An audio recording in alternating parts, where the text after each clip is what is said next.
Before we begin, let me know in the comments where you're watching from and what time it is for you right now.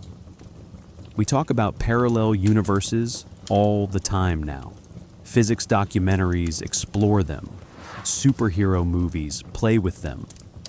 The idea that reality might be bigger than what we can see has become almost safe, something we can discuss over coffee. But there's an older way of thinking about other dimensions, one that's far less comfortable. In cosmic horror, dimensions aren't just alternate versions of Earth where you chose a different job. They're places where the basic rules we take for granted, like time moving forward or space having 3 directions, don't work at all.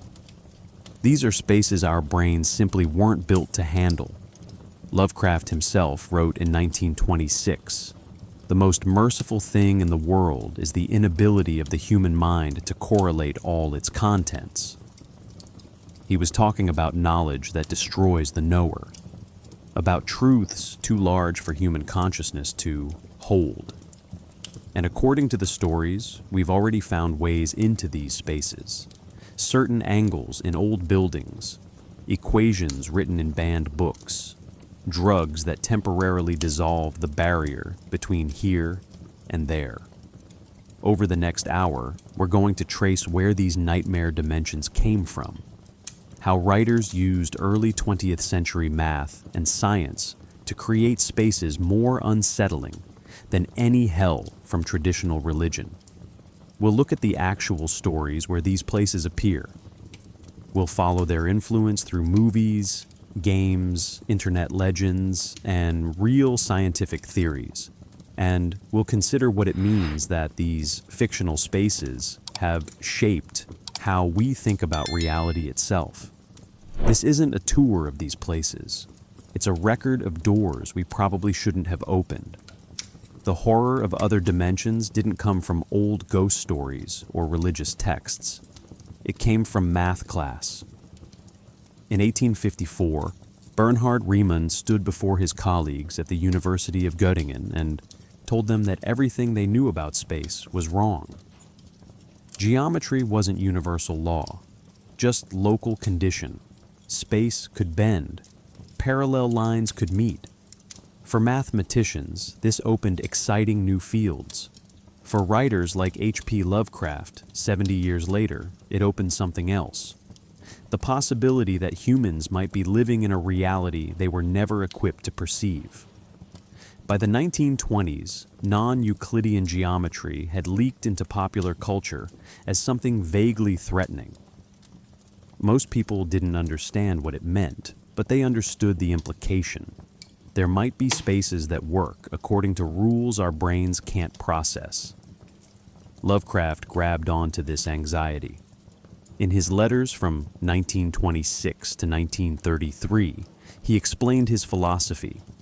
He wasn't interested in ghosts or vampires. He wanted something that violated the basic structure of human experience. Spaces where forward and backward lost meaning, where your eyes could look at something and simply fail to register what they were seeing. This wasn't Lovecraft misunderstanding the science. He read obsessively. Einstein's theories, quantum mechanics, fourth dimension speculation. But he understood something crucial. You don't need to get the science right. You need to capture the feeling that science had made reality uncertain. The 1800s promised that human reason would eventually explain everything. By 1920, scientists were saying that full explanation might require giving up human-scale intuition completely. Lovecraft took that intellectual unease and turned it into raw dread. Think about where these stories appeared. Lovecraft wrote mostly for Weird Tales, a pulp magazine that paid almost nothing and reached maybe 50,000 readers monthly. The editor wanted stories that felt modern, that used contemporary science instead of recycling old haunted houses. Lovecraft and his friends, Clark Ashton Smith, Robert E. Howard, Frank Belknap Long, responded by inventing cosmic horror. The premise was devastating. The universe isn't just indifferent to humanity. It's structured in ways that make human consciousness itself an accident, a limited tool trying to measure something infinitely larger than it was built for. The philosophy mattered as much as the math. Lovecraft absorbed Schopenhauer's pessimism and Nietzsche's ideas about meaninglessness. If the universe has no inherent meaning, if humans aren't special in the cosmic order, then maybe we're not special in terms of perception either. Maybe there are dimensions that exist completely outside what our senses can detect. This wasn't the comfortable multiverse you see in Marvel movies. This was the nightmare scenario. Other spaces might be so alien that even comprehending them would break something fundamental in your mind. What were they trying to accomplish? Their letters spell it out. They wanted to bring real fear back to horror fiction.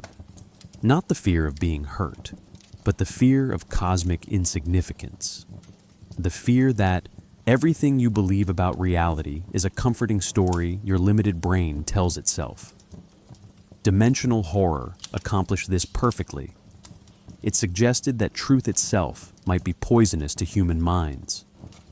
That some doors, once opened, don't reveal knowledge. They reveal that the whole human concept of knowledge was never adequate to begin with. This is the foundation, mathematics suggesting impossible spaces, philosophy declaring meaning arbitrary, pulp magazines hungry for modern nightmares. But these writers didn't start from scratch. They inherited centuries of thinking about other realms. To understand what they created, we need to understand what they were building on. The idea of hidden dimensions didn't begin with Lovecraft. It began with Plato around 380 BCE and his prisoners chained in a cave, watching shadows on a wall, believing the shadows are reality itself. But read it with dimensional horror in mind. The prisoners aren't just ignorant, they're physically incapable of perceiving true reality. When one escapes and tries to explain the real world, the others think he's gone mad.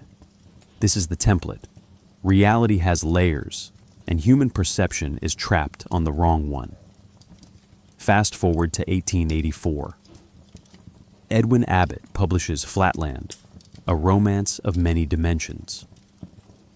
Two-dimensional beings encounter a sphere from three-dimensional space, but they can only perceive it as a circle that mysteriously changes size.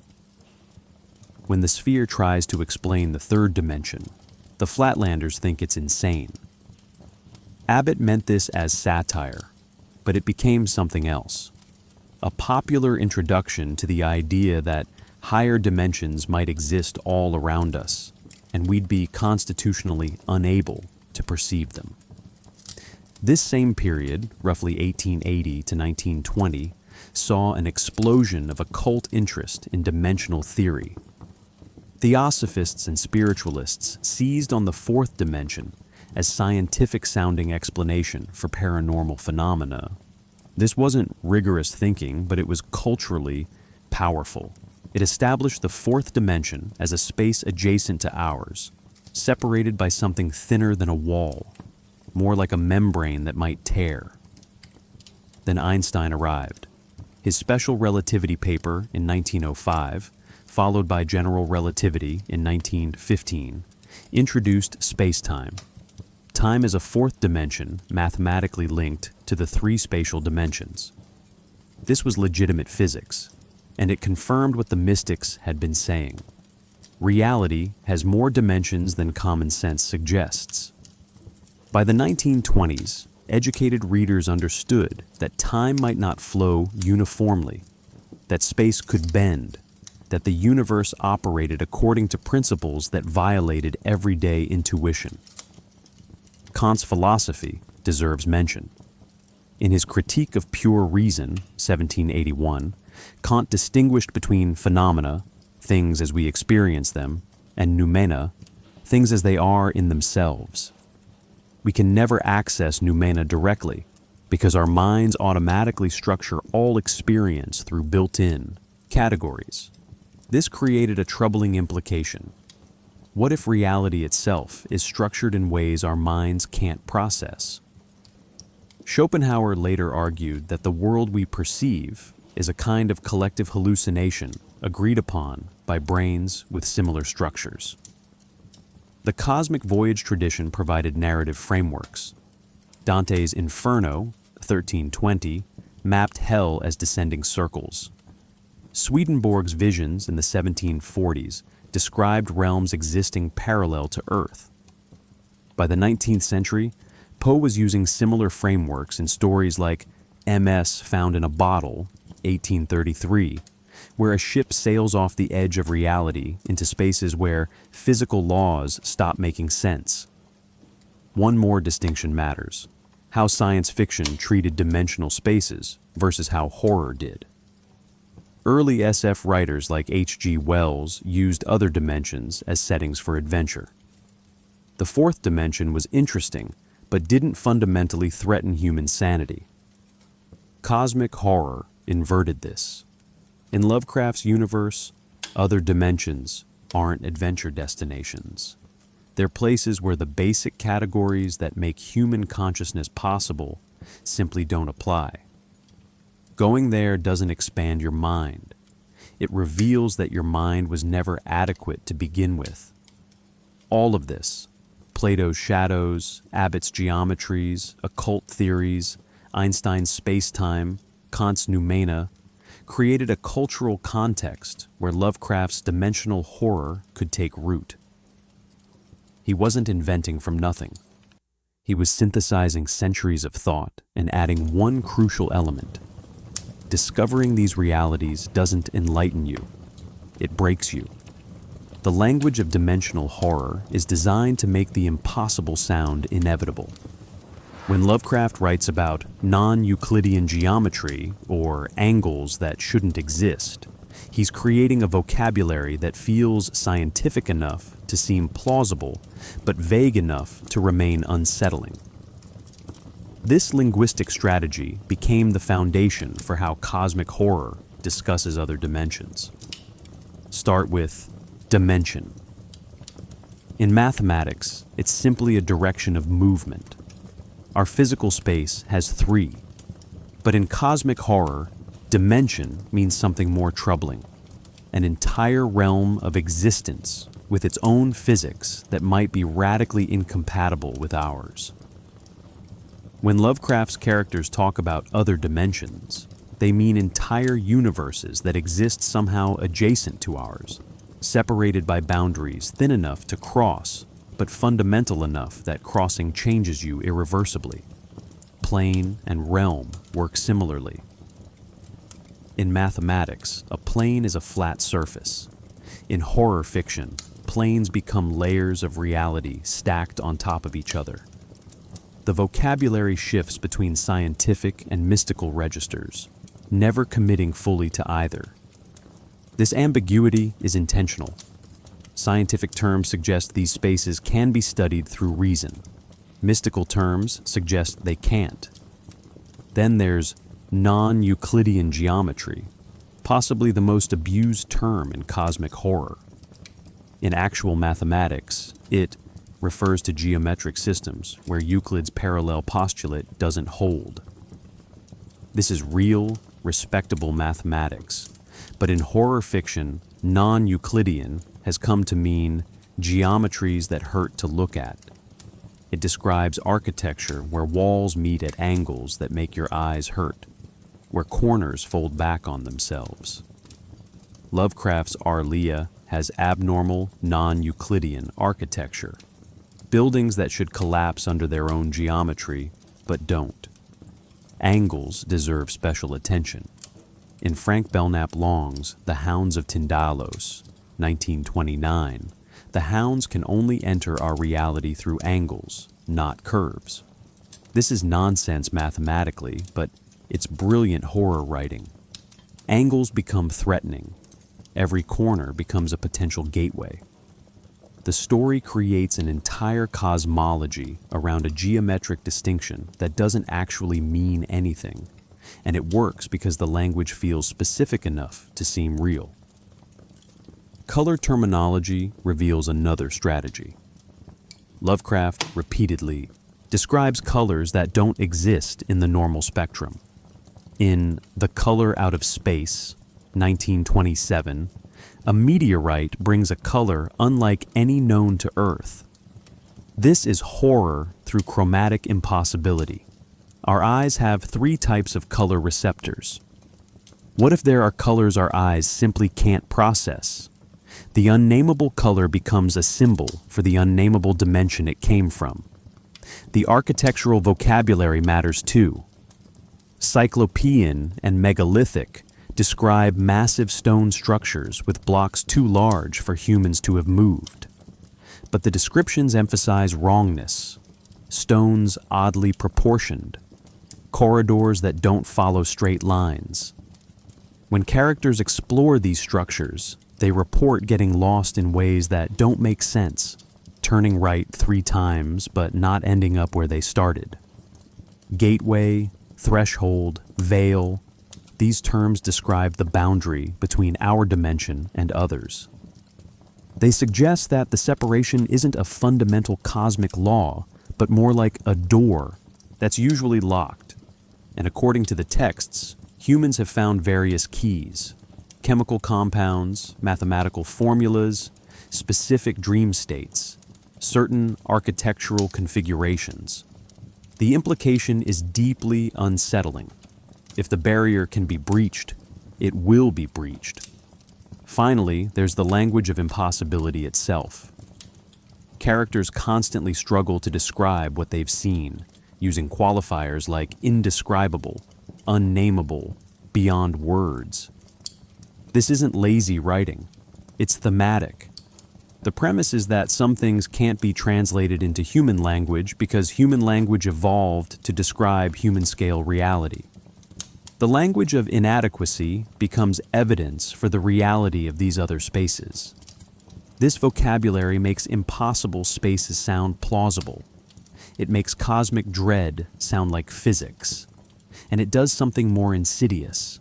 It makes readers start noticing angles in their own homes, questioning whether the space they inhabit is really as solid as it appears. Here's what made Lovecraft's dimensional horror unusually effective. He treated his fiction like scholarship. Other writers created monsters and left them isolated in individual stories. Lovecraft built a bibliography. He invented ancient texts, the Necronomicon, the Pennacotic manuscripts, the Book of Ibon, and referenced them across multiple stories as if they were real historical documents. The result was fiction that felt less like storytelling and more like documentation of something that already existed. The footnote strategy appears throughout his work. In The Call of Cthulhu, 1926, the narrator compiles information from police reports, academic papers, newspaper clippings, and the diary of a dead artist. Each source confirms parts of the others. This makes the reader feel like an investigator rather than an audience member. You're being shown evidence and invited to piece it together yourself. The horror becomes participatory. The false bibliography deserves closer examination. The Necronomicon appears in at least 18 of Lovecraft's stories. Lovecraft claimed it was written by the mad Arab Abdul al-Hazred in Damascus around 730 CE, kept in only 5 known copies worldwide. He specified which libraries held copies: the British Museum, Widener Library at Harvard, Miskatonic University. 4 are real institutions. Miskatonic is Lovecraft's invention, but embedding it in a list of real places makes it feel real too. Lovecraft never wrote the actual text. He just referenced it, quoted fragments, described its effects. This absence is crucial. The book remains mysterious, dangerous. The mathematical verisimilitude matters. The Dreams in the Witch House mentions actual mathematicians, Riemann, Lobachevsky, alongside fictional ones. The story references Essex County records and the Court of Oyer and Terminer, one fictional location, one real colonial institution. The mixture of real and invented facts creates documentary realism. You can't easily separate what's real from what's invented. The dreamlands cycle uses different architecture, but achieves the same effect. Lovecraft created consistent geography with cities like Ulthar, mountains like Ngranek. Multiple stories take place in this dimension and reference the same landmarks. This internal consistency makes the dreamlands feel like a place rather than a metaphor. The collaborative world building expanded this effect exponentially. Lovecraft shared his framework with the Lovecraft Circle. Robert E. Howard added Unaussprechlichen Kulten. Clark Ashton Smith contributed the Book of Eibon. August Derleth, Robert Bloch, and Henry Kuttner all wrote stories using the same forbidden texts.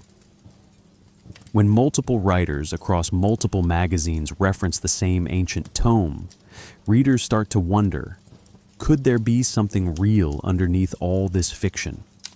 The fiction of discovery shapes how these stories present dimensional knowledge. The narrators almost never sought this information deliberately. They're scholars who stumbled onto it while researching something else. The discovery is always accidental, which makes it feel more credible. These aren't people who wanted to believe in other dimensions. They're people who found evidence they can't explain away. The archival style reinforces this.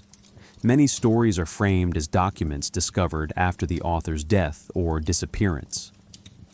The Call of Cthulhu ends with the narrator hoping he'll die of natural causes before the cosmic truth he's uncovered drives him to suicide. This isn't sensationalism, it's exhausted documentation. What makes all this effective is that Lovecraft understood something fundamental. We don't believe things because they're proven true. We believe things because they're presented in the language and format of truth. Lovecraft mimicked scientific papers, historical documents, legal records. He created fiction that borrowed the aesthetic of fact. This myth-building strategy did something unexpected. It escaped fiction entirely. To this day, librarians report people requesting the Necronomicon. Conspiracy theories incorporate Lovecraft's dimensional framework as if it were legitimate occult knowledge. The myths he invented for fiction became, in a limited but measurable way, real myths. The line between the fiction of discovery and actual discovery blurred. That ambiguity brings us to the next question. What exactly are these dimensions supposed to be? What is their nature, their structure, their relationship to the reality we inhabit?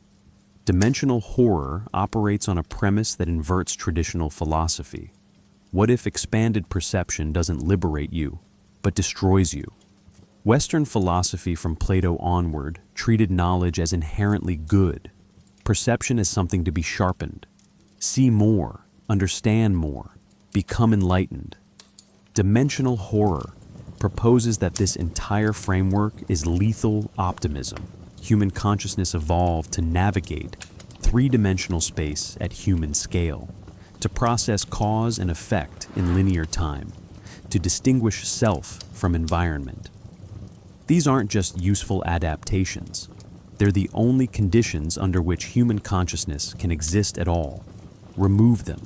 Show someone a space where up and down are meaningless, where past and future collapse into each other, and you're not expanding their mind. You're eliminating the structures that make mind possible.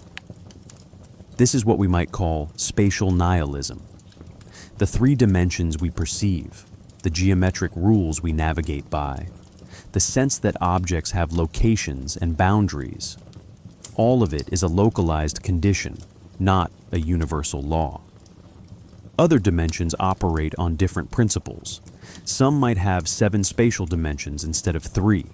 Some might have time flowing in multiple directions simultaneously. The horror isn't that these dimensions exist, it's that our dimension, the one that feels absolute, is equally arbitrary, equally contingent. We just evolved inside its specific constraints and mistook those constraints for reality itself. Perceptual inadequacy follows from this. Human senses deliver a narrow slice of available information. We see a small range of electromagnetic spectrum. We hear limited frequencies. We process time as a one-way flow because our neurology has no mechanism for doing otherwise. This is fine for survival. It's catastrophic for truth. Dimensional horror suggests that reality extends far beyond human perceptual range, and the parts we can't perceive aren't just neutral, empty space. They're actively incompatible with human consciousness. A dog can't understand calculus, not because calculus is complicated, but because canine neurology didn't evolve structures for abstract mathematical reasoning. Similarly, humans can't properly perceive 4-dimensional space because our brains lack the neural architecture to process it. The difference is that dimensional horror claims these imperceptible dimensions are inhabited, active, and occasionally intersecting with ours. Temporal fluidity becomes especially disturbing in dimensional frameworks. In normal experience, time flows in one direction, but this might just be a feature of our particular dimension. Some dimensional spaces operate on circular time, where cause and effect form loops. Some dimensions have multiple temporal axes. You could move sideways in time to adjacent possibilities. In Through the Gates of the Silver Key, Randolph Carter discovers that his entire life, past, present, and future, exists simultaneously from a higher dimensional perspective. He's not living through time. He's extended across it like a statue. This dissolves free will, personal identity, and the entire framework of human narrative. Consciousness itself becomes a trap in this framework. Human awareness requires certain conditions: a stable sense of self, linear time, spatial boundaries between self and other. These aren't windows into reality. They're walls that protect you from it. Dimensional horror repeatedly shows characters whose consciousness expands through drugs, through mathematics, through rituals, only to discover that expanded consciousness is indistinguishable from madness. Not because they're wrong about what they perceive, but because human neurology cannot support the weight of what they've learned. A character discovers how to perceive 4-dimensional space, successfully does so, and then loses the ability to function in 3-dimensional reality. They can see walls as permeable membranes now, but they can't navigate a staircase anymore because their brain is trying to process it in 4 dimensions instead of 3. The problem of return underlies every dimensional journey narrative. Characters who travel to other dimensions either don't come back changed in ways that make their previous existence impossible, or come back and slowly realize they brought something with them. In the Dreams in the Witch House, Walter Gilman travels to dimensional spaces through his dreams and brings back an understanding that his bedroom wall is permeable, that space itself is unreliable. He can't unlearn this. The journey has made his normal environment unbearable because he now perceives it too accurately. This leads to what we might call ontological contamination. The dimensions don't stay separate once you've established connection. Opening a gateway in one direction opens it in both directions. Perceiving another dimension means that dimension can perceive you back.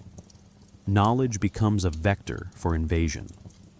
In From Beyond, entities have always been here, moving through spaces we don't perceive.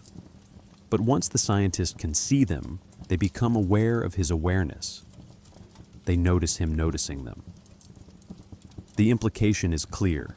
The invisible stays invisible, partly because looking at it makes you visible to it. All of these concepts converge on one proposition.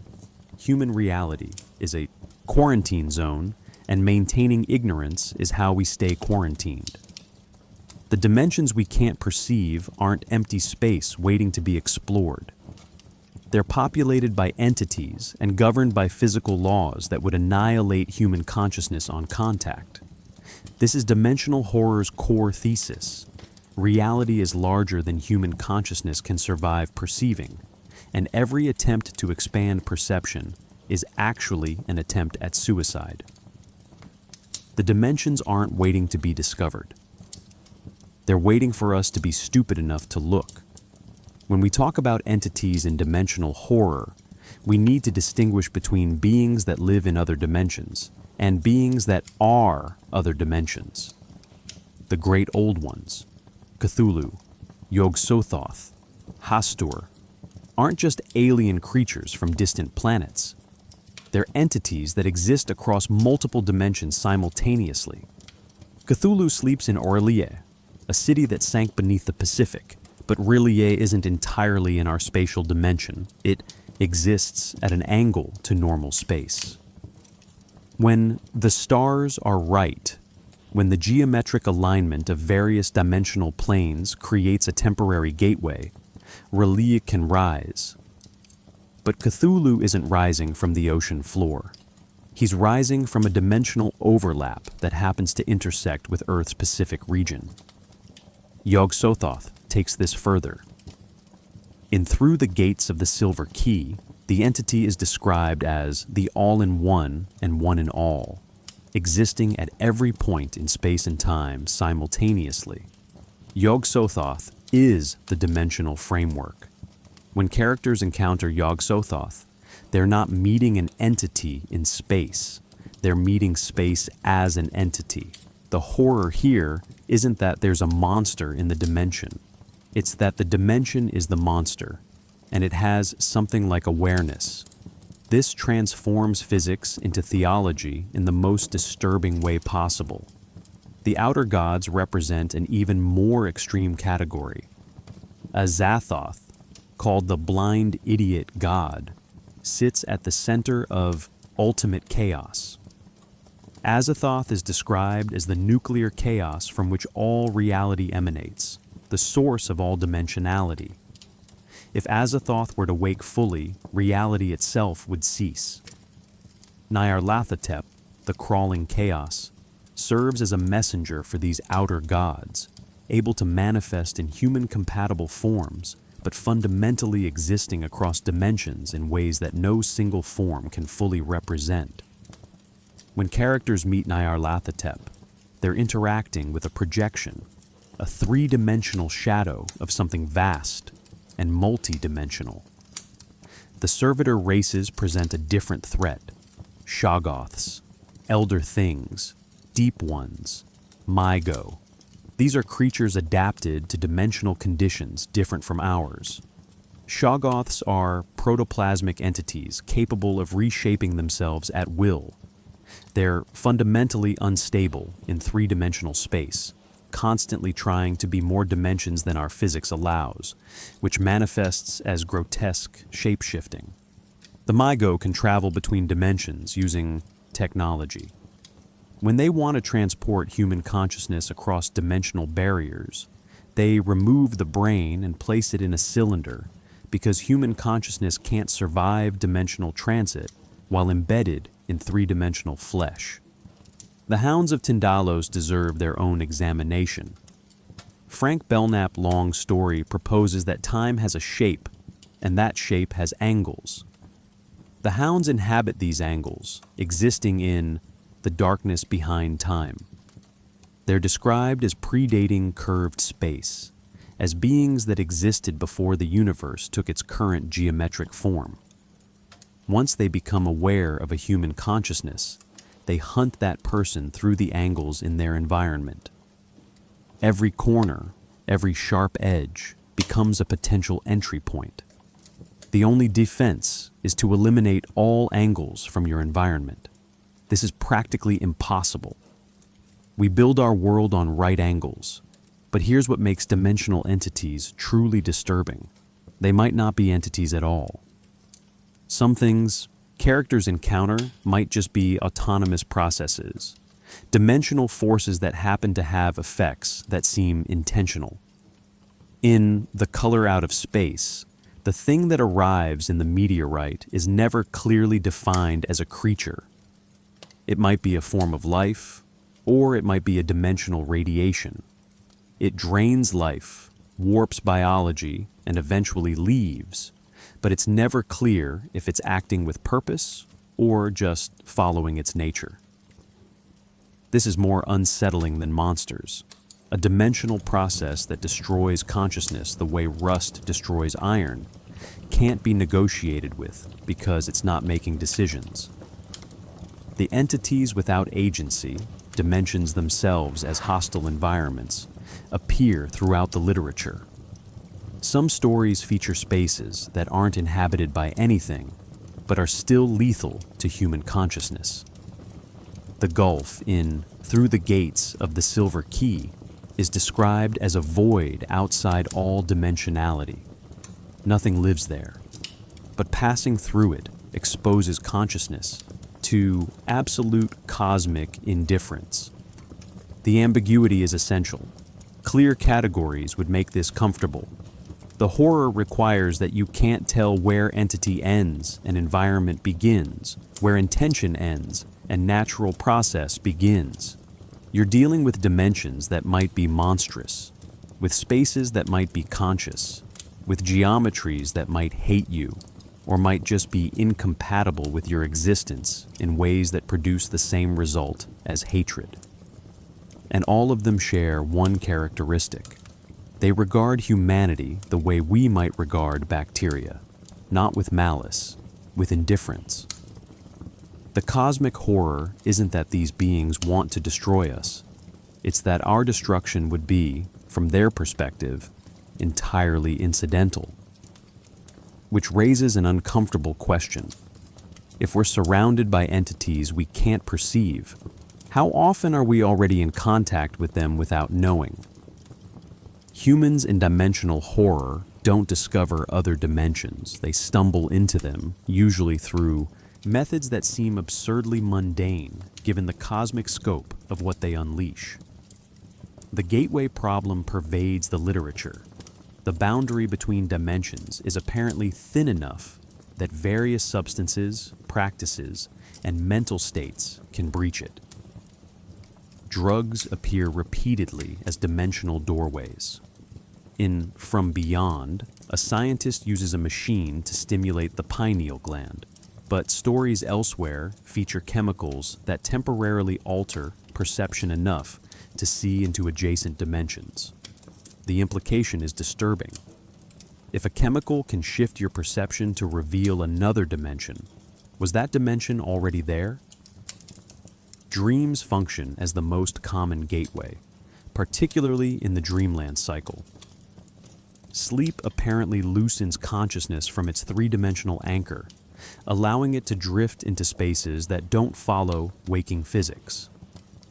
Casual dreamers might touch the dreamlands briefly without realizing it. Intentional dreamers, those who train themselves to remain conscious while dreaming, can navigate the dreamlands deliberately. The most skilled can bring objects back, physical items from dream dimensions that continue existing after waking. Mathematics serves as another gateway, more disturbing because it's purely intellectual. In The Dreams in the Witch House, Walter Gilman doesn't perform rituals or take drugs. He studies advanced topology and non-Euclidean geometry. His professor has developed equations that, if fully understood, reveal the mathematical structure underlying dimensional boundaries. As Gilman's comprehension deepens, he starts perceiving dimensional rifts in his bedroom. The horror here is that mathematics, pure reason, humanity's greatest tool, can become a weapon that damages the wielder. Solving the right equations doesn't just change what you know, it changes what you perceive irreversibly. This brings us to the central question. Is dimensional madness mental illness, or is it accurate perception that human neurology can't support? The stories deliberately maintain ambiguity. Characters who claim to see into other dimensions are dismissed as insane by doctors. They show symptoms of psychosis, hallucinations, paranoid thinking, inability to navigate consensus reality. But the narratives provide evidence that what they're experiencing is real. Objects appear that couldn't have gotten there through normal means. The reader is left in an impossible position. Clinical diagnosis says madness, but the evidence says the person is perceiving something real that makes madness inevitable. Consider the pattern. A scholar discovers dimensional truths and begins to break down.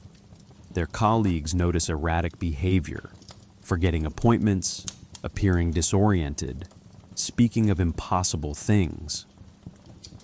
The scholar tries to explain what they've learned, but can't find adequate language. How do you describe four-dimensional geometry to someone who's only ever experienced 3 dimensions? The scholar's attempts at explanation sound like gibberish, which gets interpreted as mental deterioration. Meanwhile, the scholar's actual perception is deteriorating too, but not because they're going crazy, because they're seeing too much. Their brain is processing information it has no neural architecture for. Physical transformation accompanies this mental breakdown in some stories. Exposure to dimensional spaces doesn't just change consciousness, it changes biology. Wilbur Whateley in The Dunwich Horror is human-adjacent, but increasingly wrong. His body adapting to accommodate something that doesn't fit in 3-dimensional flesh. You can't perceive higher dimensions without your matter trying to extend into those dimensions, and 3-dimensional flesh isn't meant to stretch that way. The scholar's trajectory becomes a narrative formula: initial curiosity, incremental discovery, growing unease, breakthrough revelation, rapid deterioration, death or disappearance. The death is rarely natural. Bodies found in locked rooms. Corpses positioned in ways that would require the walls to have been permeable. People who vanish completely. These deaths serve as warnings, but also as evidence. If someone dies in a locked room with angles carved into the walls around their body, what killed them? Testimonial unreliability compounds the problem. Characters who survive dimensional experiences try to document what happened, but their accounts are incoherent. The testimonies are unreliable because human language and memory both evolved for 3-dimensional causality. When you experience an event that doesn't follow causal logic, how do you store that as memory? Your brain tries to force it into a narrative structure, but the actual experience didn't have that structure. The survivor's burden appears in stories where characters live through dimensional contact, but can't return to normal life. They've seen too much. They know that the walls are permeable, that time isn't linear. This knowledge doesn't give them power. It gives them permanent anxiety. They're isolated in accurate knowledge that makes community impossible. Some characters try to go back, to re-enter the dimensional spaces they've experienced. This never goes well. Each journey deeper makes returning to 3-dimensional consensus reality harder. Eventually, the traveler reaches a threshold beyond which return is impossible. The person who returns isn't the person who left. They're a 3-dimensional projection of something that has become partially 4-dimensional, and projections aren't whole. This is the function of madness in dimensional horror. It's not a separate thing that happens to people who encounter other dimensions. It's what dimensional contact looks like from the three-dimensional side. Accurate perception of four-dimensional space produces symptoms that three-dimensional observers categorize as insanity. The tragic irony is that treating the madness requires forcing the person back into ignorance. Recovery means accepting a lie. Continuing to perceive truthfully means losing the ability to function. And according to these stories, the people who choose truthful isolation don't last long. Seeing accurately is just a slower form of suicide. The books haunt this entire genre. The Necronomicon appears in story after story as a text that shouldn't be read, but characters read it anyway because they're scholars, and reading is what scholars do. But these aren't ordinary books. They're dimensional maps disguised as ancient manuscripts. The Necronomicon supposedly contains astronomical information, star charts, planetary alignments, geometric calculations, that reveals when and where dimensional boundaries weaken. It includes rituals, but the rituals aren't supernatural incantations. They're instructions for creating specific geometric configurations that function as dimensional gateways. Reading the book doesn't curse you in a mystical sense. It gives you information that, if understood, changes how you perceive space itself. You can't unread it because comprehension alters perception at a fundamental level. The Book of Ibon functions similarly. Clark Ashton Smith's stories presented as a tome from Hyperborea, an ancient civilization that existed when dimensional boundaries were thinner. The book describes entities that exist at various dimensional removes from Earth. It reads like a field guide to dimensional spaces. Characters who study it gain knowledge that's academically fascinating and personally lethal. They learn where to find dimensional thresholds. They learn how to recognize signs of dimensional incursion. And they learn that once you know how to look for these signs, you can't stop seeing them. The pattern recognition becomes involuntary. The Pennacotic manuscripts take this further by claiming to predate humanity. The texts supposedly record knowledge from the great race of Yith, beings that exist across time. The manuscripts describe the universe from a perspective that treats time as just another dimension to navigate. Reading them confronts you with the possibility that human temporal experience, the sense that past is fixed, present is real, and future is yet to be determined, is just provincial perception. From a four-dimensional perspective, all moments exist simultaneously. Free will becomes questionable. Personal identity dissolves.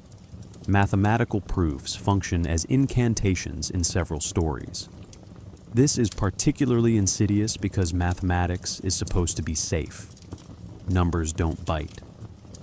But in The Dreams in the Witch House, certain topological proofs act as keys.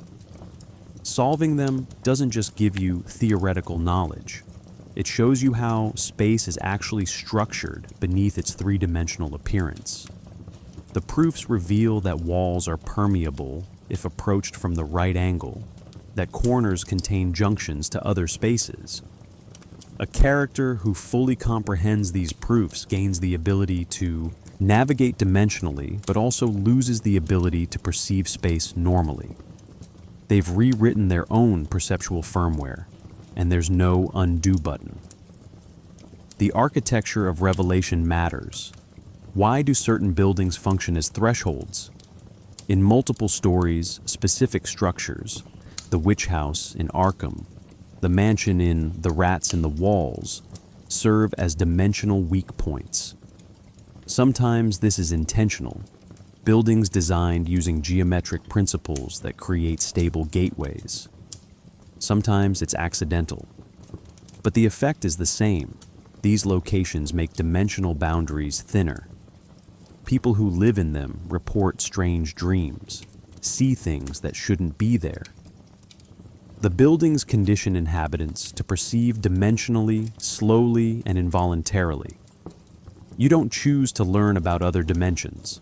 The architecture trains you whether you want training or not. Cities can function this way too. Lovecraft's Arkham is described as having unusual geometry in its street, layouts, and building foundations. The implication is that Arkham sits on a dimensional weak point, and over centuries, this has leaked into the town's culture. The people who live there are more likely to encounter dimensional phenomena, not because they're chosen, but because the geography makes encounter more probable.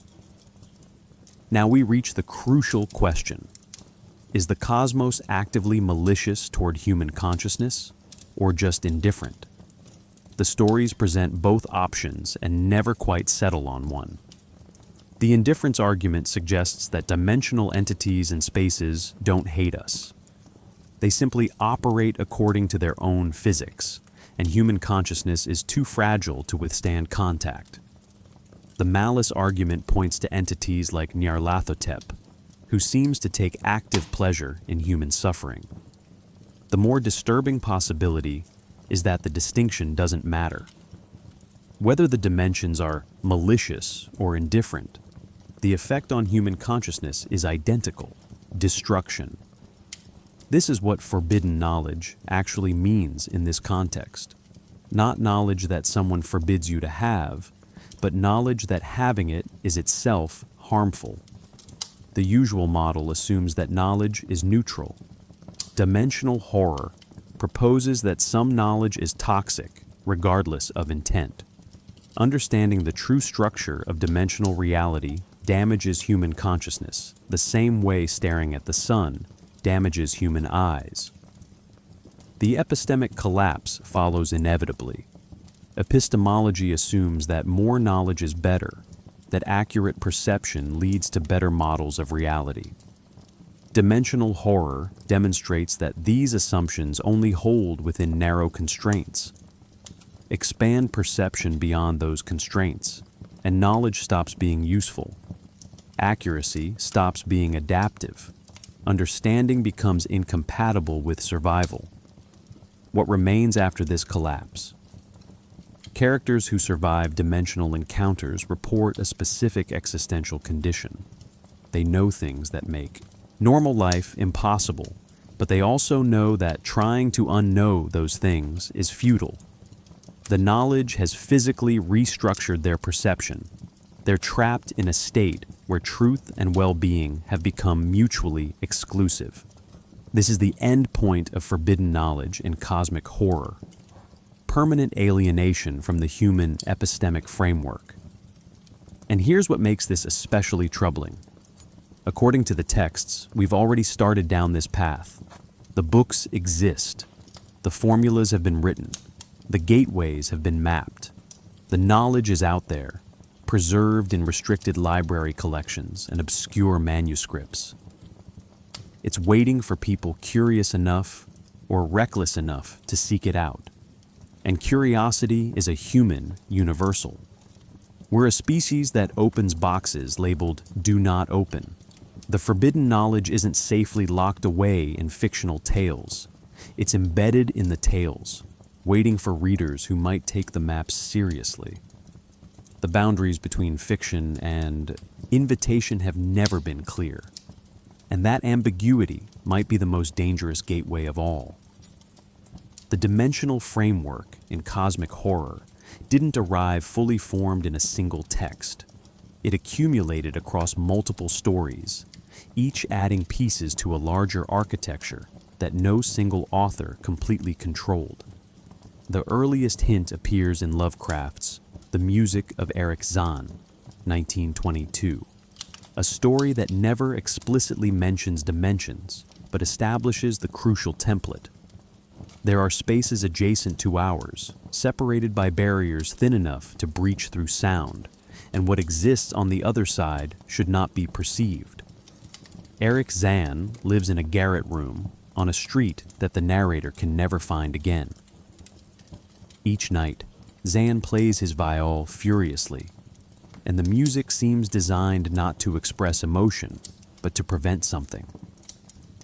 When the narrator finally sees what Zahn sees through his window, a void beyond the city, beyond Earth, beyond comprehensible space. The story cuts off. The Bier's implication is that the street exists at an angle to normal Paris, a place where dimensional boundaries weaken. The Call of Cthulhu, 1926, expanded this framework into something more systematic. The story presents Cthulhu as a being that exists in R'lyeh, a city with non-Euclidean architecture that doesn't obey normal geometric rules. When sailors discover R'lyeh briefly risen from the ocean, they report doors that are too large and too angular, passages that seem to bend in directions that don't exist. The crucial detail: R'lyeh doesn't rise from the ocean floor in a normal sense. It rises from dimensional overlap, becoming briefly accessible when the stars are right, when the geometric alignment of various dimensional planes creates a temporary gateway. Lovecraft introduces the idea that dimensions have positions relative to each other, that they move or shift, and that there are configurations where they intersect. The Dreams in the Witch House, 1933, represents Lovecraft's most explicit treatment of dimensional mechanics. The story directly names non-Euclidean mathematics as the method for navigating between dimensions. Walter Gilman studies advanced topology under a professor developing equations that describe how space curves and folds in ways that create shortcuts between distant points, or between dimensions entirely. Gilman rents a room where Keziah Mason, a witch executed in the 1690s, supposedly learned similar mathematics and used them to escape execution by stepping through angles in her cell. The story carefully describes the geometry. Certain angles in Gilman's room don't behave normally. Objects placed in corners sometimes disappear or reappear in different positions. Gilman eventually realizes he's not dreaming. He's using the mathematics to literally travel through dimensional spaces while his body remains in bed. The story ends with Gilman dead, his body found in a position that suggests he tried to crawl through the wall and got stuck halfway. Through the Gates of the Silver Key, 1934, co-written with E. Hoffman Price, presents the fullest exposition of dimensional cosmology. Randolph Carter uses the Silver Key to open successive gateways, each leading to progressively more alien dimensional spaces. The story describes the ultimate gate, which opens onto a space outside all dimensions where normal concepts of location break down completely. There Carter encounters Yog-Sothoth, described as existing at all points in space and time simultaneously. Yog-Sothoth explains that Carter himself exists across multiple dimensions as different facets of a single entity, and what Carter experiences as his life is just one three-dimensional slice of a much larger four-dimensional existence. The Dreamlands cycle establishes an entire alternate dimension accessible through dreams. But this isn't random nightmare imagery. The Dreamlands have consistent geography, persistent cities, and entities that exist, there independently of any individual dreamer. This creates an unsettling implication. If the Dreamlands exist independently, with their own physics and inhabitants, then dreams aren't just internal mental processes. They're actually brief visits to an alternate dimensional space. Frank Belknap Long's The Hounds of Tindalos, 1929, introduced entities that move through time using angles as pathways. The protagonist uses a drug to send his consciousness backward through time, but moving through time makes him visible to the hounds, angular predators that exist in the gaps in time. The story proposes that time has a geometric structure, and that the hounds are native to the angular aspects of temporal geometry.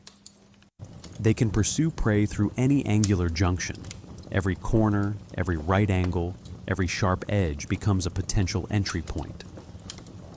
Clark Ashton Smith contributed Hyperborea, a prehistoric kingdom that exists in an ambiguous relationship with dimensional spaces. Smith's contribution to the framework is treating dimensional knowledge as something ancient civilizations possessed and lost, rather than something modern science is discovering. This suggests that humanity has encountered these dimensions before, that we've been warned, and that we failed to preserve the warning clearly enough to prevent rediscovery. The cross-referencing system became crucial to the framework's believability. When multiple stories by different authors reference the same forbidden texts, describe the same entities using consistent details, and mention the same locations, it creates cumulative verisimilitude. No single story proves anything, but the pattern across stories suggests an underlying reality that multiple independent witnesses have encountered. This intertextual architecture allowed the dimensional framework to grow beyond what any single author could have created. The collective world building created a sense that these dimensions were being gradually mapped by multiple explorers, each seeing different aspects of a larger structure. The Dreams in the Witch House, 1933, deserves close examination because it's Lovecraft's most explicit attempt to ground dimensional horror in actual mathematics. The story follows Walter Gilman, a student at Miskatonic University studying advanced mathematics under a professor who specializes in non-Euclidean geometry and quantum physics. Gilman becomes obsessed with the possibility that mathematics might reveal shortcuts through space. Literal geometric bypasses where you could move from point A to point C without passing through point B, by taking a route through a fourth spatial dimension. This isn't science fiction speculation. It's based on legitimate mathematical concepts about how higher dimensional space could allow paths impossible in 3 dimensions. Gilman rents a cheap room in the Witch House, a colonial-era building with a notorious history. Keziah Mason lived there in the 1690s, and during her trial for witchcraft, she demonstrated knowledge of lines and curves that could be made to point out directions in space of which the ordinary world knew nothing. The trial records describe Mason drawing geometric diagrams that made observers feel ill, speaking of angles that led to other places, and finally disappearing from her locked cell without trace. The implication is that Mason discovered the same dimensional mathematics Gilman is studying, but learned it through centuries-old methods, observation, experimentation, and teaching, passed down through lines of witches who treated mathematics as magic because they didn't have the modern terminology. The room's geometry becomes central to the horror. Gilman notices that the angles where walls meet ceiling are wrong somehow. Not dramatically wrong, just slightly off from right angles in ways that shouldn't be possible, but are. His desk doesn't quite fit flush against the wall. Objects he places in certain corners, sometimes, shift position overnight. The slanted ceiling creates acute angles in places that make his eyes hurt to look at directly. These aren't supernatural effects. They're geometry that violates 3-dimensional constraints because the room exists partially in 4-dimensional space, and what appears as strange angles in 3 dimensions are actually normal angles in 4 dimensions being projected down into 3. The dreams begin shortly after Gilman moves in. He dreams of vast spaces filled with organic curves and sharp angles, lit by colors he can't name, populated by entities he can't properly see because they have too many dimensions to fit into his visual processing. Gradually, he realizes he's not dreaming in the normal sense. He's using the mathematical understanding he's developed during waking hours to navigate actual dimensional spaces, while his consciousness detaches from his sleeping body. Keziah Mason appears in these dimensional travels, accompanied by Brown Jenkin, Her, familiar, a rat-like creature with almost human hands and a face that seems more human than rat. Mason has been living in the dimensional spaces for centuries, having learned how to extend her existence by moving through time as well as space. She's not immortal. She's just taking a very long route through time, spending most of it in dimensions where time flows differently, or not at all. Mason needs Gilman for something specific. There's a ritual she's trying to perform that requires someone with mathematical understanding to hold a gateway open from the three-dimensional side. The ritual involves sacrificing an infant at a specific point in space-time that only exists when multiple dimensions overlap at certain astronomical alignments. Gilman resists, but Mason can manipulate his dimensional movements, appearing in his room through angles he's learned to perceive. The climax occurs when Gilman tries to prevent the sacrifice. In the dimensional space where the ritual happens, physical action becomes strange. Moving your arm might take minutes or happen instantly, depending on which dimension your motion occurs in. Gilman manages to grab the child and attempts to flee through dimensional angles, but Mason and Brown-Jenkin pursue him through geometries where pursuit doesn't follow normal chase logic. Gilman dies trying to prevent Brown-Jenkin from reaching the returned child. The story's final scene describes his body being found in his room, dead, with his heart torn out. But no entry wounds, no broken bones, no explanation for how the organ was removed without opening the chest cavity. The walls around his body show strange marks, as if claws had scraped them from inside the plaster. The room itself shows signs of dimensional stress, angles that seem to have shifted, walls that are measurably thinner than they should be. What makes this story crucial to dimensional horror is its insistence on mathematics as gateway. Gilman doesn't use magic. He uses topology. He doesn't chant incantations. He solves equations. The horror is that pure reason, applied correctly to the right problems, leads to perceptions that human consciousness wasn't meant to have. Every step Gilman takes is logical. Every conclusion follows from his premises. But the destination of that logic is revelation that breaks him. The story proposes that mathematics doesn't just describe reality. It actively interfaces with reality, and certain equations are less like descriptions and more like commands. If you write the right equation and understand it fully, space obeys. But space obeying doesn't mean space becomes safer for humans.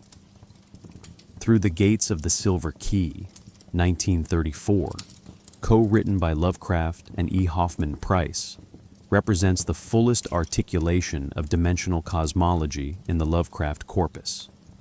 It's technically a sequel to The Silver Key, 1929, but while the earlier story dealt with nostalgic return to childhood wonder through dreams, this sequel transforms that material into something far more ambitious, a systematic description of how dimensions stack, how consciousness exists across them, and what happens when human awareness expands to perceive its own four-dimensional structure. The story is less a narrative than a philosophical treatise disguised as weird fiction.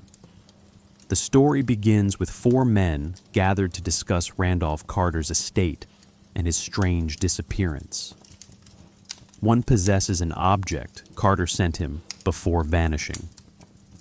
An oddly angled metal artifact that seems to shift perspective depending on how you look at it. As the men examine the object, a voice begins speaking through it and claims to be Randolph Carter himself, existing in a form that can no longer physically manifest in three-dimensional space, but can communicate through dimensional interfaces. The bulk of the story is this voice explaining where Carter went, what he experienced, and why he can't come back. Carter's journey began with the Silver Key, and artifact passed down through his family that supposedly opens the first gate. Carter believed this was metaphorical. He was wrong. The key is literally a dimensional tool, something created by beings that exist across multiple dimensions. When Carter used it correctly, it shifted his consciousness out of normal three-dimensional space-time and into the first gate, a threshold space that exists at the boundary between dimensional frameworks. From there, Carter could perceive that what he thought of as himself was actually just one aspect of a much larger entity extended across multiple dimensions. The story describes successive gates, each opening onto progressively stranger dimensional configurations. The first gate opens onto a void where space and time cease to function. Distances don't correlate to movement. Past and future exist simultaneously. Carter perceives his entire timeline, birth to death, laid out like a map, with his consciousness moving along it, and what he'd always experienced as the present moment revealed as merely which part of the line his attention happened to be focused on. The implication is that free will is an illusion created by three-dimensional perception. Beyond the first gate lies the ultimate gate, which opens onto ultimate chaos, the point where all dimensions converge and diverge simultaneously. This is where Carter encounters Yog-Sothoth, described as the all-in-one and one-in-all, an entity that exists at every point in space and time. Yog-Sothoth isn't really an entity in the sense of having location. It's more like the dimensional framework itself become conscious. The entity explains that Carter exists simultaneously as multiple facets across different dimensions, as Randolph Carter on Earth, as a wizard on another planet, as several other beings that Carter has no memory of. All of these are the same entity, just different cross-sections of it as it extends through dimensions. The revelation gets worse. Yog-Sothoth explains that what Carter thinks of as his identity, his memories, his personality, his history, is a localized phenomenon, specific to the three-dimensional Carter facet. The larger entity doesn't particularly identify with any single facet. This dissolves the concept of self entirely. Carter isn't a person who exists across dimensions. He's an aspect of something dimensional that briefly manifests as persons in various spaces, and none of those persons are the real version. Carter attempts to return to Earth, but discovers he can't. The consciousness that traveled through the gates has expanded to perceive four-dimensional structure, and that expanded consciousness won't fit back into three-dimensional limits. It's like trying to force a sphere back into a two-dimensional plane. You can do it, but only by destroying what makes it a sphere. Carter can project back into three-dimensional space, but only by abandoning most of what his consciousness has become. What makes this story philosophically crucial is its treatment of identity across dimensions. Traditional philosophy assumes personal identity persists through time, but Through the Gates of the Silver Key proposes that this continuity is an illusion created by three-dimensional perception. From four dimensions, there is no continuous you moving through time. There's just a four-dimensional structure that includes all moments of your existence, and you are what that structure looks like in cross-section at various points. This has terrifying implications for human experience. Every choice you've ever made was predetermined by your four-dimensional structure. Every thought you've had is just your three-dimensional consciousness encountering parts of your four-dimensional self that were always there. Free will is the feeling you get when you encounter a choice point in your personal timeline, but the choice was already made because the timeline already exists. You're not deciding. You're discovering what you're going to decide. The story ends without resolution. Carter can't return. The silver key remains functional as a dimensional gate for anyone foolish enough to use it. The implication is that the knowledge Carter gained is transmissible. Someone else could follow his route and suffer the same dissolution of identity. The story doesn't warn against this. It just documents what happened, with the tone of a scholarly case study rather than a morality tale. August Derleth's contribution to dimensional horror was significant and controversial. After Lovecraft's death in 1937, Derleth became the primary caretaker of the literary mythos. But Derleth fundamentally misunderstood, or deliberately altered, the cosmology. Where Lovecraft presented dimensions as amoral structures and entities as indifferent to humanity, Derleth imposed a good versus evil framework. He classified entities as good, elder gods, versus evil, old ones, turning cosmic horror into a battle between clearly defined opposing forces.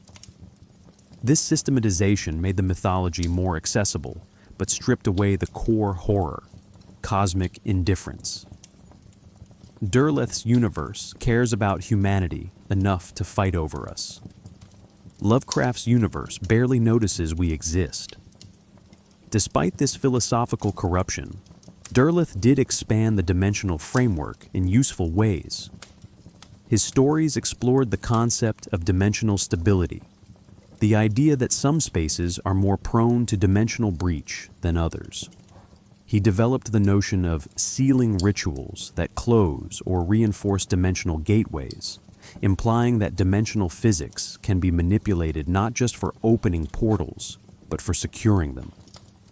Robert Bloch took dimensional horror in a psychological direction.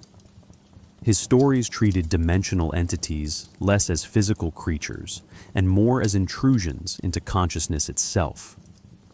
Bloch's dimensions aren't always external spaces you travel to.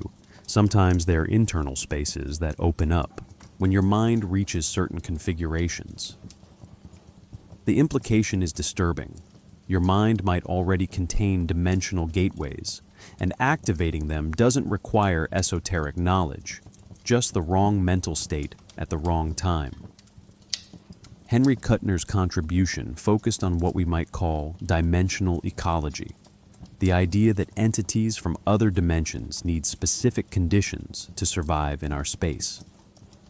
His story, The Salem Horror, 1937, describes an entity that can only manifest in areas with particular electromagnetic properties, which means dimensional intrusion is limited by physics, not just by gateway availability.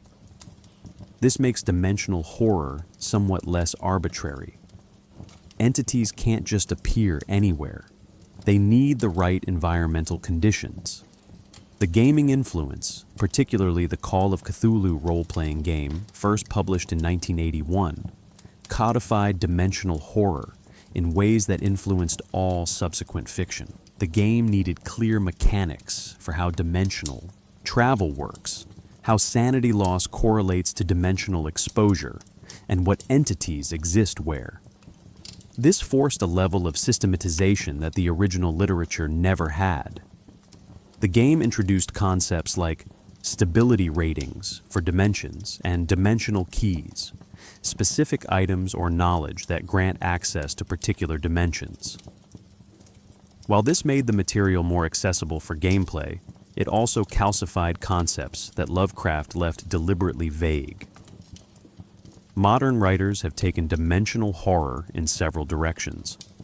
Laird Barron's stories treat dimensions as spaces that bleed into ours through human consciousness and perception. His story, The Imago Sequence, describes photographs that show dimensional spaces, and viewing the photographs creates mental images that persist and gradually overwhelm normal perception. The dimensions don't invade physically.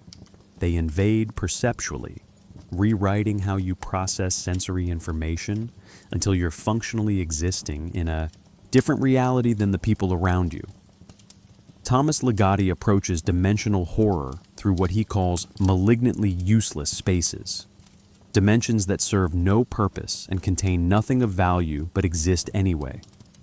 And knowing they exist creates unbearable anxiety. Ligotti's dimensions don't contain entities or serve as settings for adventure.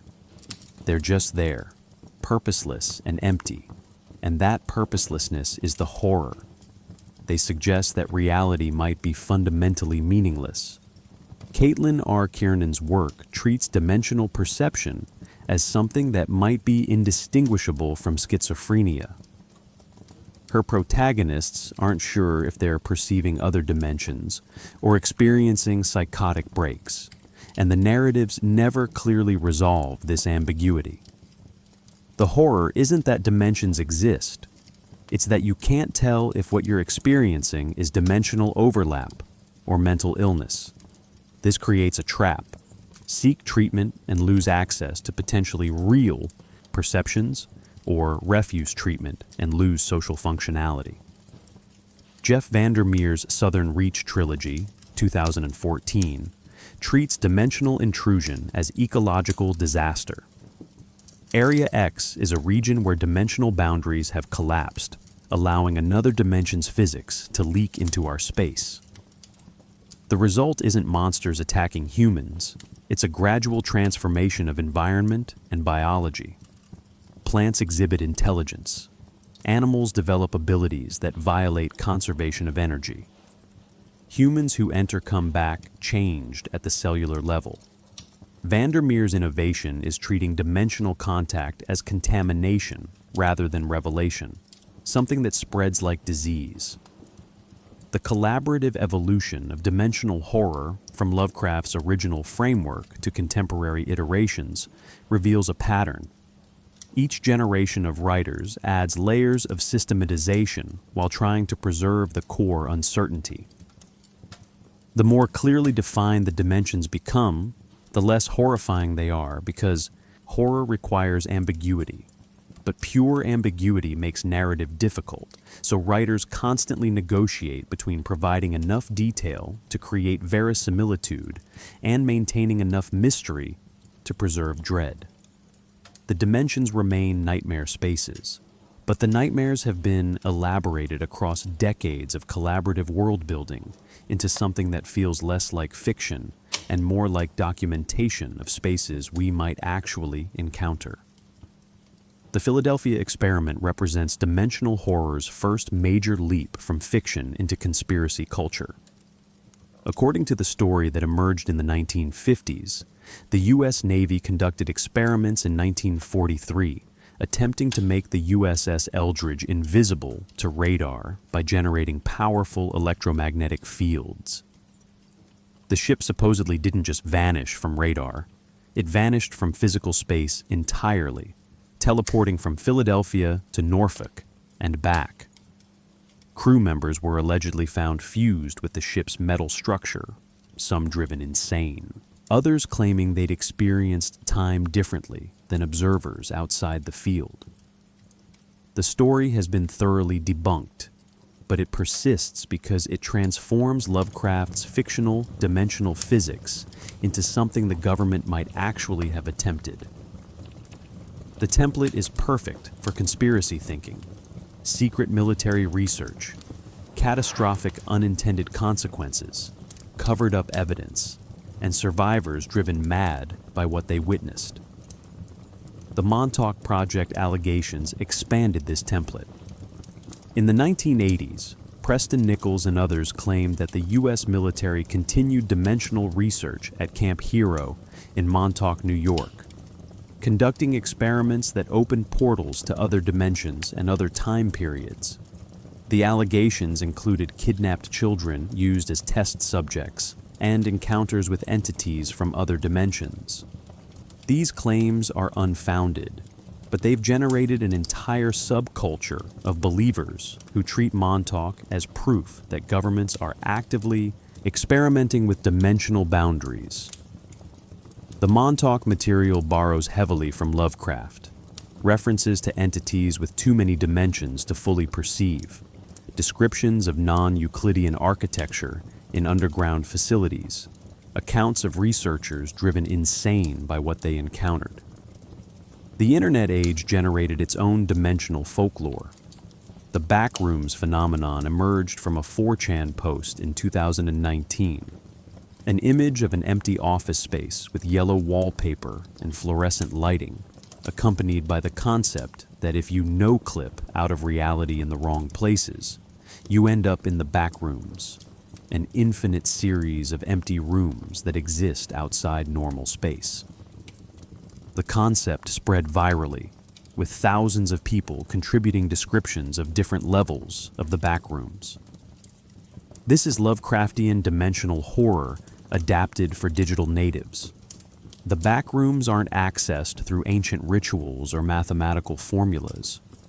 You access them through glitches in reality, moments when the simulation or structure underlying existence briefly fails. The aesthetic is deliberately mundane. Office spaces, parking garages, swimming pools, all empty and extending infinitely.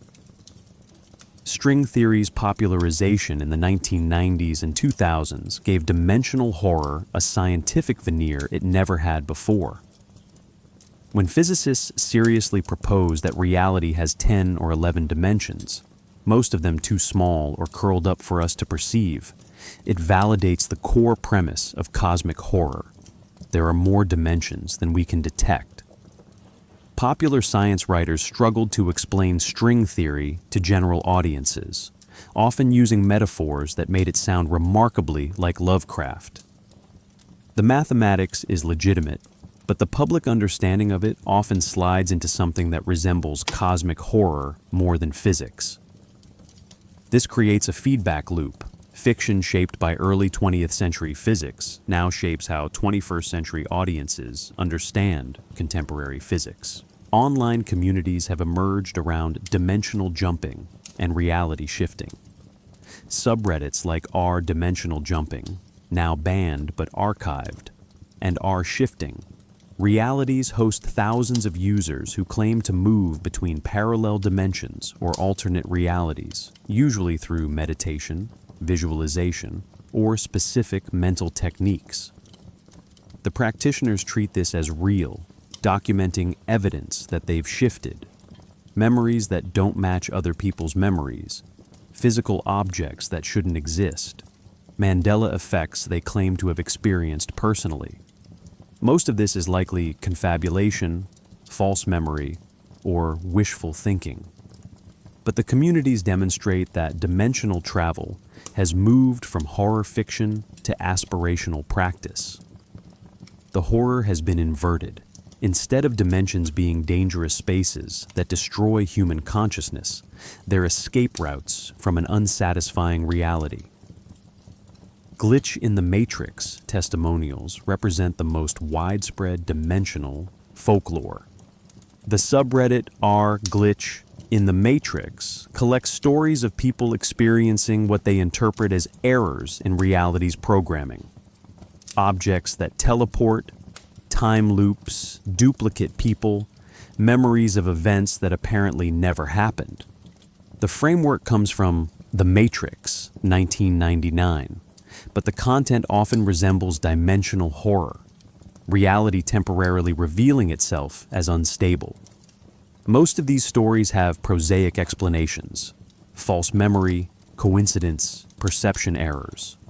But they persist because humans need explanatory frameworks for anomalous experience.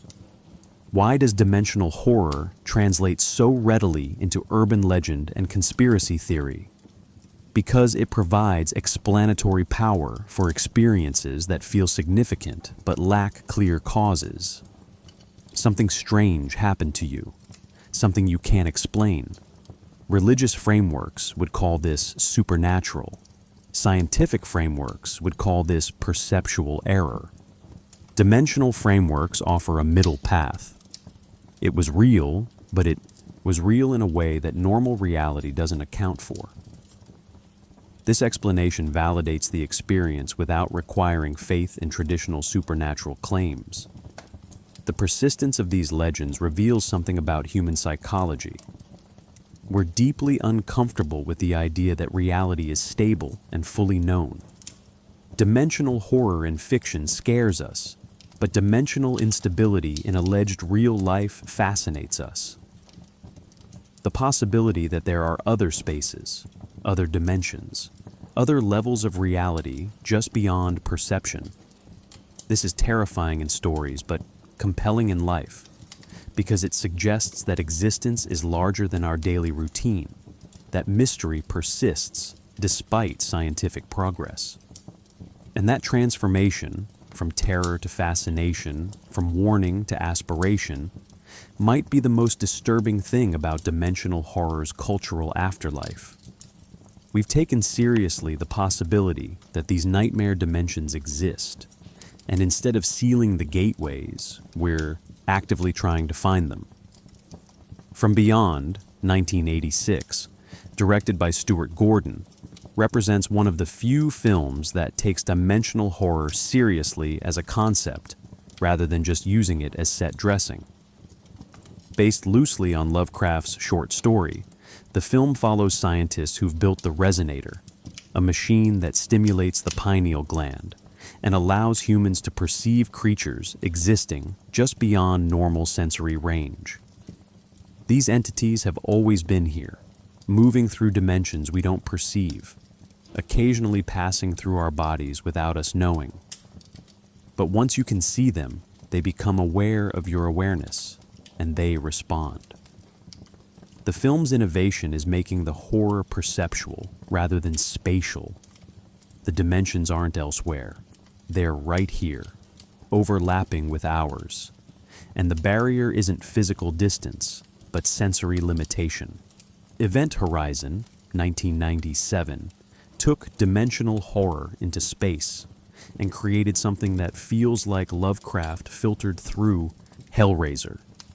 The titular spaceship was designed to fold space using an artificial black hole, essentially creating a shortcut through higher dimensions to enable faster-than-light travel. But the dimension it passed through wasn't empty space. It was something worse, a realm the characters describe as pure chaos, pure evil. The ship returned changed, its hull warped, its corridors rearranged according to non-Euclidean geometry. The film's genius is treating dimensional space as hell, not in a supernatural sense, but in a physical one. A dimension where the laws of physics permit things that would be impossible in ours. Annihilation, 2018, adapted Jeff Vandermeer's novel into a film that treats dimensional intrusion as ecological catastrophe. The Shimmer is a region where something from another dimension has intersected with Earth, and everything inside is being slowly rewritten according to alien physics. Plants grow in fractal patterns. Animals develop mutations that violate evolutionary logic. DNA from different species recombines, producing hybrid organisms that shouldn't be possible. The film's visual language captures dimensional horror perfectly. The Shimmer is beautiful, filled with crystalline structures and iridescent colors. But that beauty is wrong, operating on aesthetic principles that human neurology isn't meant to process. Video games have explored dimensional horror more successfully than film in many ways, because the medium allows players to experience spatial wrongness firsthand. Eternal Darkness, Sanity's Requiem, 2002, includes sanity effects that break the fourth wall. The game pretends to delete your save file, displays fake error messages, makes the camera behave as if someone else is controlling it. These effects blur the boundary between in-game dimensional instability and real technical malfunction, making players uncertain whether what they're experiencing is intentional design or actual system failure. Bloodborne, 2015, creates a Victorian city where dimensional boundaries have weakened due to humanity's attempts to access higher planes of existence through blood ministration and arcane rituals. As the game progresses, players gain insight, a mechanic that represents awareness of higher dimensions. With sufficient insight, you begin seeing entities that were always present but invisible, creatures called amygdalas clinging to buildings. The game makes expanded perception mechanically dangerous. Higher insight makes certain enemies more powerful because they can interact more fully with characters who perceive them. Control, 2019, by Remedy Entertainment, treats dimensional horror as bureaucratic containment failure. The Federal Bureau of Control studies objects of power and altered items, things from other dimensions that have broken through into our reality and need to be contained. The oldest house, the Bureau's headquarters, exists partially outside normal space, its interior architecture shifting and reconfiguring according to dimensional stresses. The game makes dimensional instability feel concrete through environmental storytelling, rooms that are in different locations depending on how you enter them, objects that exist in multiple states simultaneously. Virtual reality has proven uniquely suited to dimensional horror because it can create genuine disorientation. VR horror games use impossible geometry that you experience firsthand, walking through a door and ending up somewhere that couldn't spatially connect to where you just were. Turning around and finding the room behind you has completely changed configuration. The physicality of VR makes these spatial violations viscerally disturbing in ways that flat screens can't achieve. Music has explored dimensional horror through dark ambient and experimental genres. Artists like Lustmord create soundscapes that suggest vast, empty spaces following alien acoustics. The album Heresy, 1990, uses recordings made in underground, crypts and caves processed to sound like they're coming from spaces much larger than the actual locations, suggesting dimensions of sound that don't map to physical space. Visual artists have grappled with representing dimensional horror since M.C. Escher created his impossible geometries in the 1950s and 60s. Escher's staircases that loop back on themselves, his waterfalls that flow upward, these became visual shorthand for non-Euclidean space. Zdzisław Beksinski's paintings from the 1970s-90s depicted landscapes and structures that seem to exist in dimensions where perspective and scale don't work normally. The challenge across all media remains the same. How do you show something that's defined by being imperceptible? The most successful adaptations understand this limitation and work within it, using suggestion and implication rather than trying to show everything. The horror is strongest when it remains partially off-screen, partially unrendered, partially in the negative. Space between what you're shown and what you're told exists, but can't be properly depicted. Philosophy discovered cosmic horror sometime in the early 2000s, and the relationship has been mutually enriching. Object-oriented ontology, a philosophical movement developed by Graham Harman, argues that objects exist independently of human perception, and that humans have no privileged position in understanding reality. This is essentially Lovecraft's premise translated into academic language. Harman's book, Weird Realism, 2012, explicitly analyzes Lovecraft's fiction as philosophy, arguing that the horror comes from confronting the reality of object autonomy. Things exist according to their own nature, regardless of whether we perceive or understand them. Eugene Thacker's In the Dust of This Planet, 2011, brought cosmic horror into philosophy through what he calls the world without us, the reality that would exist if humanity vanished. Thacker argues that horror is a genre uniquely suited to exploring this concept because it confronts us with the possibility that reality doesn't need us, doesn't acknowledge us, and continues according to principles that have nothing to do with human concerns. Thacker's work became unexpectedly popular outside academia, particularly after Björk posted about it, bringing philosophical cosmic horror to mainstream attention. The concept of hauntology, developed by Jacques Derrida and later adapted by Mark Fisher, found natural connection with dimensional horror. Fisher's writing on Lovecraft in The Weird and the Eerie, 2017, analyzes how cosmic horror operates through what he calls the eerie, the sense that something is present where it shouldn't be, or absent where it should be. Dimensional entities in Lovecraft are eerie in Fisher's sense because they're simultaneously present and imperceptible, existing in spaces that overlap with ours, but remaining outside normal detection. The new weird literary movement, particularly writers like China Miéville, took dimensional horror and made it a foundation for speculative fiction more concerned with genuine strangeness than with heroic narrative. Miéville's The City and the City, 2009, features two cities occupying the same physical space but existing in different perceptual, legal dimensions. Citizens of each city are trained from childhood to unsee the other city, creating a dimensional boundary that's entirely cultural but functions as effectively as physical separation. Contemporary literary fiction has increasingly incorporated cosmic horror elements. Jeff Vandermeer's Southern Reach trilogy brought dimensional horror into literary circles that typically dismiss genre fiction. Kazuo Ishiguro's The Unconsoled, 1995, while not explicitly cosmic horror, features dream logic geography where buildings connect in ways that violate spatial coherence.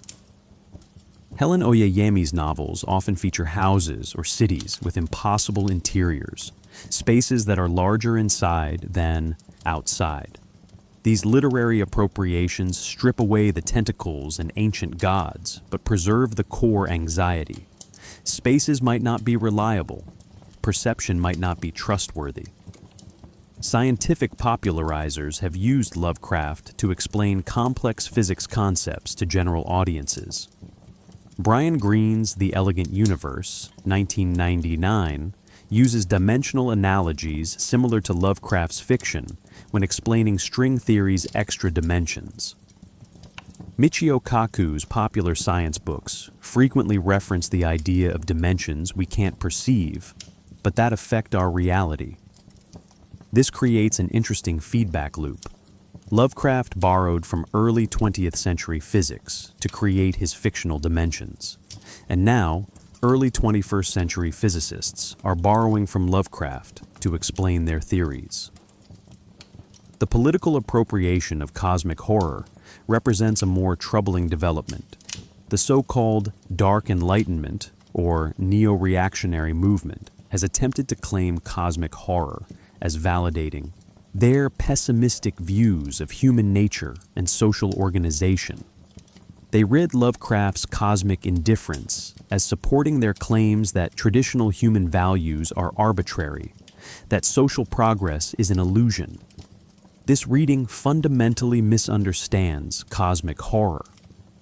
If the universe is indifferent to human concerns, that should make all human political systems equally arbitrary and temporary, not validate any particular system.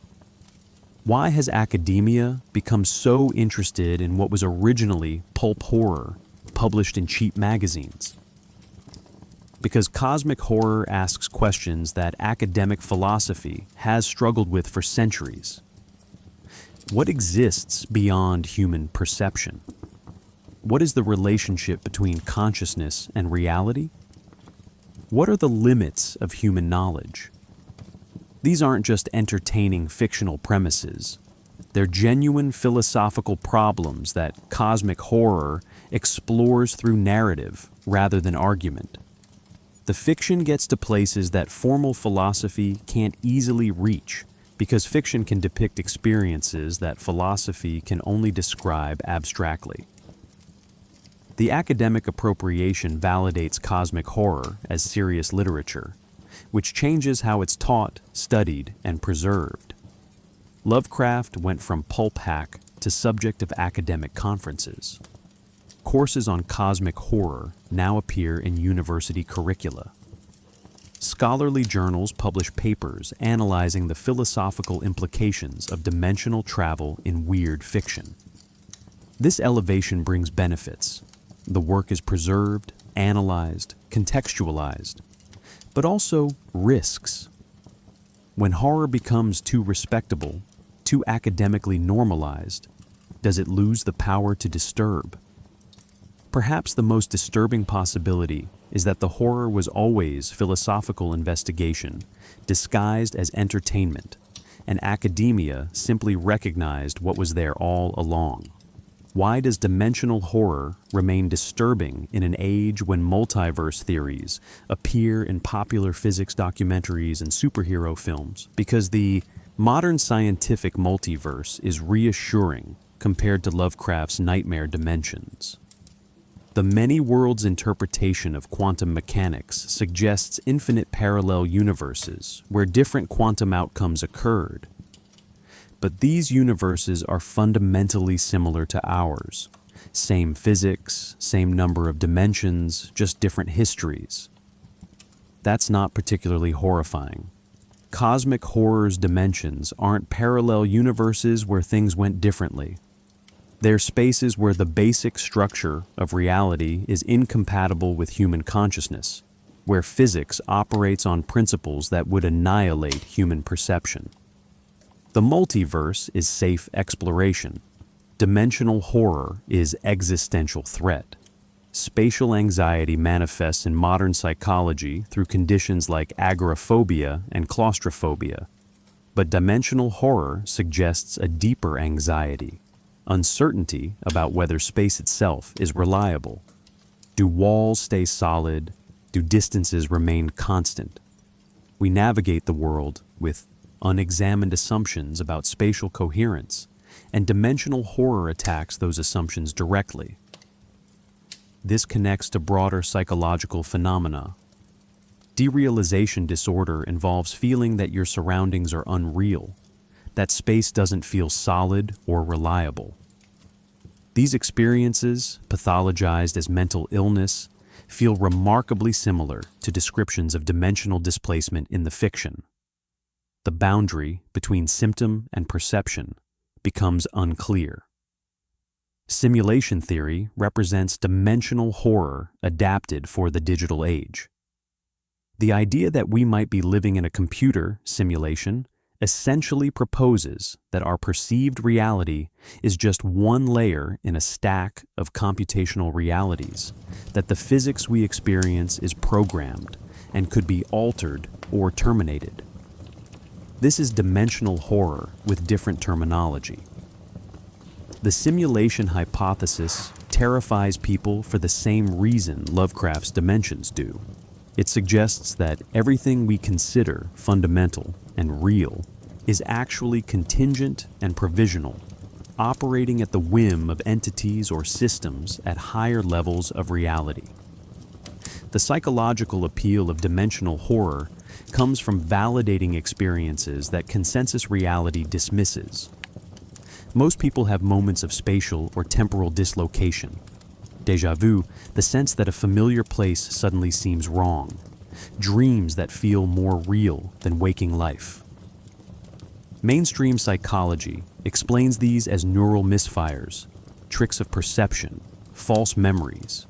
But they feel significant, and dimensional horror offers an alternative framework.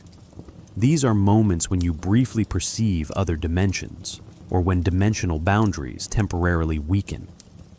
This framework treats anomalous experience as data rather than error, which is psychologically appealing even if it's not true. There's a philosophical problem dimensional horror exposes.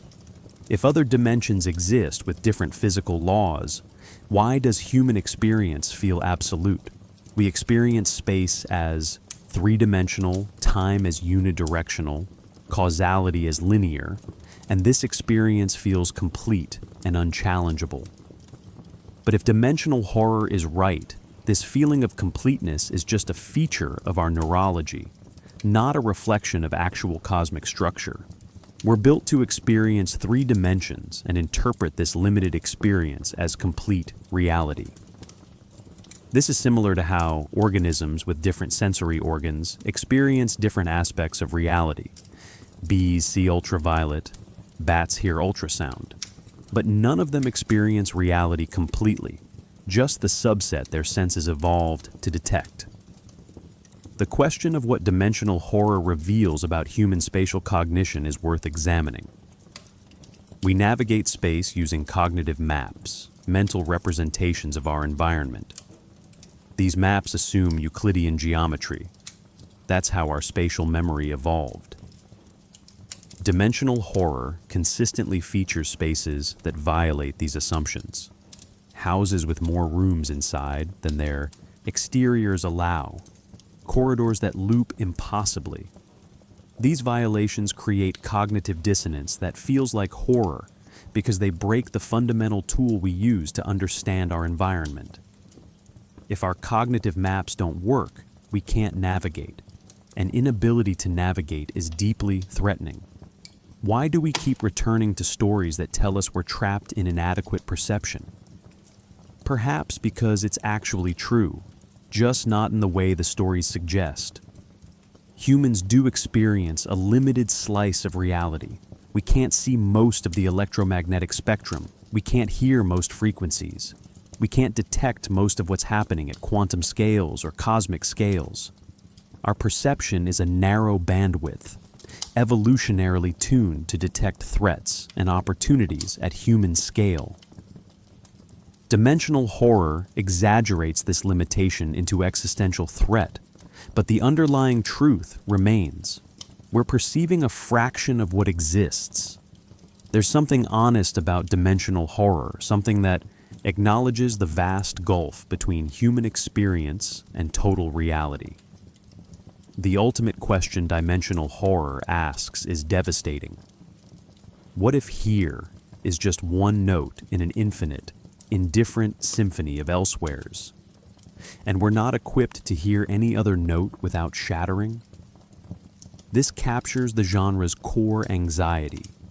Not that other spaces exist, but that we're constitutionally incapable of safely perceiving them. Our consciousness requires specific conditions, 3 spatial dimensions, linear time, causal logic, and outside those conditions, consciousness doesn't expand or adapt. It breaks. This is why dimensional horror persists. It's not just scary stories about monsters from other dimensions. It's a systematic exploration of human limits, of the gaps between what exists and what we can safely know about what exists, of the possibility that truth and well-being are incompatible for beings with our cognitive architecture. Every time we develop new physics that reveals reality is stranger than we thought. Quantum mechanics, relativity, string theory. Dimensional horror feels more prescient, less fictional.